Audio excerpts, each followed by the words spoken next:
हम भारतीय साक्ष्य अधिनियम 2023 के विषय में चर्चा करेंगे। 2023 के विषय में जब इस अधिनियम को हम पढ़ेंगे तब हम इसके बारी बारी से एक एक उपबंध को आगे देखते हुए बढ़ेंगे। साथ ही हम इसका विश्लेषण करेंगे, ठीक से विस्तार से समझते हुए चलेंगे। अगर हम इसकी बात करें तो ये 2023 का एक्ट नंबर 47 है। कितना है एक्ट नंबर 47 है। ये कितना है? अगर हम इसके एक्ट की बात करें तो एक्ट नंबर 47 है। इस 47 के बाद अब इसकी एक डेट आती है 25 दिसंबर 2023। कौन सी डेट आती है? 25 दिसंबर 2023। ये 25 दिसंबर 2023 एक ऐसी डेट है, इस डेट को राष्ट्रपति ने इस पर अपने हस्ताक्षर किए थे। कब किए थे?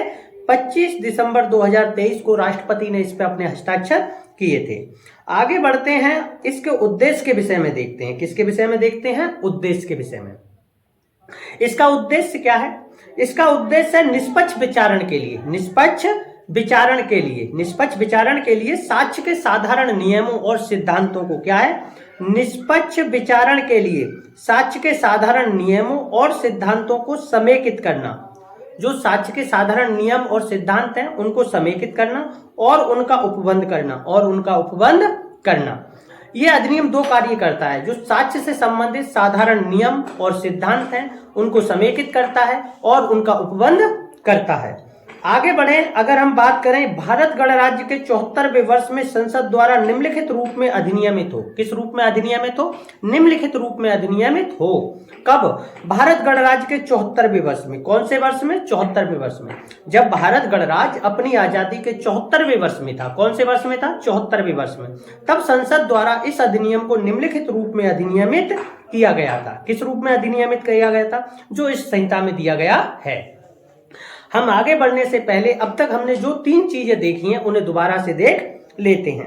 कौन कौन सी 3 चीजें देखी हैं हमने? पहली चीज देखी थी हमने कि हम किसकी बात कर रहे हैं? हम बात कर रहे हैं भारतीय साक्ष्य अधिनियम की। किसकी बात कर रहे हैं? भारतीय साक्ष्य अधिनियम 2023 की। किसकी बात कर रहे हैं हम बात कर रहे हैं भारतीय साक्ष्य अधिनियम 2023 की।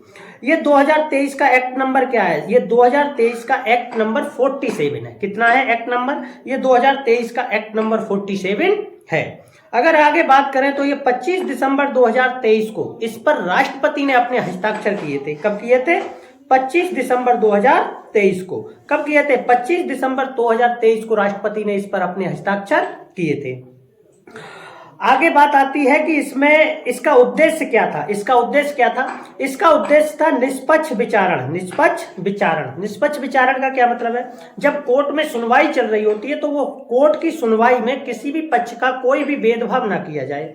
इस भेदभाव ना हो सके इसके लिए जो साक्ष्य के या सबूत के जो नियम हैं और सिद्धांत हैं उनको ये समेकित करता है और उनको प्रोवाइड करता है। ये 2 उद्देश्यों की पूर्ति करता है। तीसरी बात इसमें जो आती है वो है भारत गणराज्य के 74वें वर्ष में। कौन से वर्ष में इसे अधिनियमित किया गया? 74वें वर्ष में। किसने? संसद ने इसको अधिनियमित किया था। इस कानून को किसने बनाया था? इसे संसद ने बनाया था। और कब बनाया था? जब भारत गणराज्य अपने 74वें वर्ष में था, तब बनाया गया था। आगे बढ़ते हैं। जब हम आगे बढ़ते हैं तो इसके अध्याय 1 के पहली धारा को देखते हैं। धारा 1 की बात करें तो धारा 1 में क्या है? धारा 1 को 3 उपधाराओं में बांटा गया है। कितनी उपधाराओं में बांटा गया है? 3 उपधाराओं में। उपधारा 1 कहती है इस अधिनियम का संक्षिप्त नाम भारतीय साक्ष्य अधिनियम 2023 है। इस अधिनियम का संक्षिप्त नाम भारतीय साक्ष्य अधिनियम 2023 है। इस अधिनियम का संक्षिप्त नाम क्या है? इस अधिनियम का संक्षिप्त नाम भारतीय साक्ष्य अधिनियम 2023 है।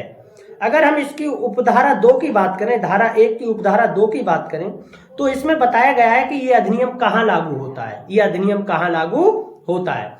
तो इसका उद्देश्य है कि ये अधिनियम प्रत्येक न्यायालय में लागू होता है। कहाँ लागू होता है? प्रत्येक न्यायालय में, या न्यायालय के समक्ष जो कार्यवाहियां चल रही हैं, या न्यायालय में जो कार्यवाहियां चल रही हैं उन कार्यवाहियों पे लागू होता है। कहाँ लागू होता है? किसी न्यायालय में लागू होता है ये, या जो न्यायालय के समक्ष कार्यवाहियां चल रही हैं उन पर लागू होता है। कहाँ लागू होता है? या तो न्यायालय में लागू होता है या न्यायालय के सामने जो कार्यवाहियां चल रही होती हैं उन पे लागू होता है।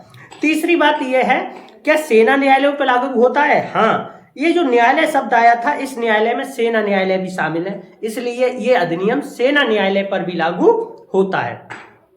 चौथी बात इसमें जो जानने की है वो चौथी बात ये है, क्या ये जो भारतीय न्याय साक्ष्य अधिनियम है, भारतीय साक्ष्य अधिनियम 2023 है, क्या ये मध्यस्थ पर लागू होता है? अगर कोई कार्यवाही मध्यस्थ के सामने चल रही है, किसके समक्ष चल रही है? मध्यस्थ के समक्ष, तो ये मध्यस्थ के समक्ष की कार्यवाही पर लागू नहीं होता। कहाँ नहीं लागू होता? मध्यस्थ के समक्ष की कार्यवाही पर लागू नहीं होता। अब पहले हमने इसके बारे में 3-4 चीजें देखी। पहली बात तो ये देखी हमने कि इसका संक्षिप्त नाम क्या है। तो इसका संक्षिप्त नाम भारतीय साक्ष्य अधिनियम 2023 है। क्या है इसका संक्षिप्त नाम? इसका संक्षिप्त नाम भारतीय साक्ष्य अधिनियम 2023 है। इसके बाद हमने आगे इसमें देखा कि ये कहाँ लागू होता है। कहाँ लागू होता है? ये प्रत्येक न्यायालय में लागू होता है, या न्यायालय के सामने जो कार्यवाहियां चल रही होती हैं उन पर लागू होता है। लेकिन और इस न्यायालय में लागू होता है तो इन न्यायालय के अधीन सेना न्यायालय भी शामिल हैं, सेना न्यायालय भी इसमें शामिल हैं। आगे इससे आगे बढ़ते हुए हम देखते हैं, क्या ये कोई न्यायालय या कोई अधिकारी है, किसी न्यायालय या किसी अधिकारी के पास, किसके पास? किसी न्यायालय के पास या किसी अधिकारी के पास। अगर किसी न्यायालय या किसी अधिकारी के पास कोई साक्ष्य दिया जाता है, कोई सबूत दिया जाता है या शपथ पत्र दिया जाता है, कोई न्यायालय को या अधिकारी को कोई शपथ पत्र दिया जाता है, तो उस शपथ पत्र पर ये लागू नहीं होता। कहाँ नहीं लागू होता है? अगर किसी न्यायालय को या किसी अधिकारी को कोई शपथ पत्र दिया जा रहा है तो उस न्यायालय या अधिकारी के समक्ष उस शपथ पत्र पर यह अधिनियम लागू नहीं होता। उसके बाद आती है कि मध्यस्थ के समक्ष, अगर कोई कार्यवाही किसी मध्यस्थ के समक्ष चल रही है तो उस पर भी ये लागू नहीं होता। आगे बढ़ते हैं। अगली बात यह है, इसकी धारा 1 की उपधारा 3 क्या कहती है? धारा 1 की उपधारा 3 कहती है कि यह अधिनियम कब से लागू होगा? कब से लागू होगा?